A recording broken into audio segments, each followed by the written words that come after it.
আর এই টানা বৃষ্টির জেরে পানিহাটি হাসপাতালের ঠিক কি ছবি একবার দেখাই আপনাদের।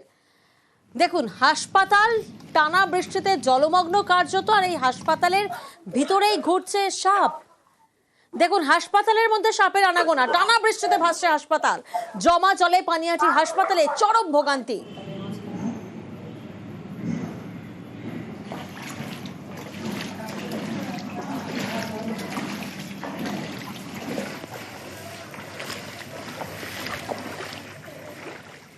মানুষকে সুস্থ করতে এসেছি, নিজেরাও অসুস্থ হয়ে যাব, কিছু করার নেই। হ্যাঁ, জল পাড়িয়ে যেতে হচ্ছে। সেকেন্ডে যদি এরকম অবস্থা হয় তাহলে আর দুর্ভোগের তো শেষ নেই, কারণ এখানে মানুষ সুস্থ হতে আসে। একটা হসপিটালে যদি জল হওয়াটা খুব দুষ্কর ব্যাপার, কারণ মানুষ, আমরা সাধারণ মানুষের জন্য তাও অ্যাডজাস্টমেন্ট করা যায়, কিন্তু একটা রোগীর জন্য সেটা দুষ্কর ব্যাপার। কি অবস্থা, জলে ওয়ার্ডগুলো পুরো থই থই করছে জলে। প্রত্যেকটা ওয়ার্ডে সেইভাবে সমস্ত নোংরা, আপনার ইউরিনাল থেকে শুরু করে সব জলে ভাসছে। সাংঘাতিক জল, একটুও নামছে না। এইভাবে আমাদের দিনের পর দিন ডিউটি করতে হচ্ছে। মানে ভীষণভাবে ভয় পাচ্ছি, রাত্রিবেলায় নোংরা ভেসে বেড়াচ্ছে। আজকে দুটো ল্যাঠা মাছ দেখলাম, তারপরে সাপ ঘুরে বেড়াচ্ছে। আর এই জল দুর্ভোগ কাটাতে ২৬ কোটির প্রকল্প, হাসপাতালের পাশে নিকাশি তৈরির সিদ্ধান্ত, ভোগান্তি কমার আশ্বাস রোগী কল্যাণ সমিতির। পানিহাটি বিধানসভা কেন্দ্রের যেগুলো একদম ওয়াটার লগিং প্রন এরিয়া, সেগুলোকে আমরা ধীরে ধীরে বের করছি।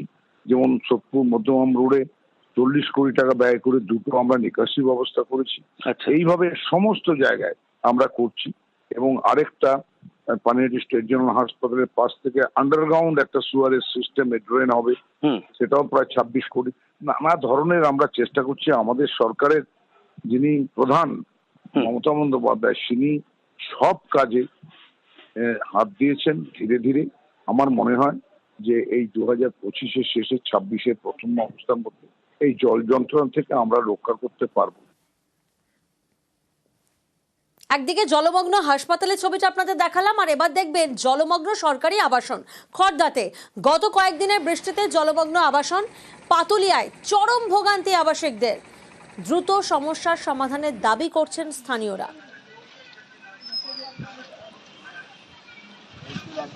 সমস্যা সমাধানের আশ্বাস দিলেন মন্ত্রী। আবাসনে পরিদর্শনের পর আশ্বাস শোভনদেবের।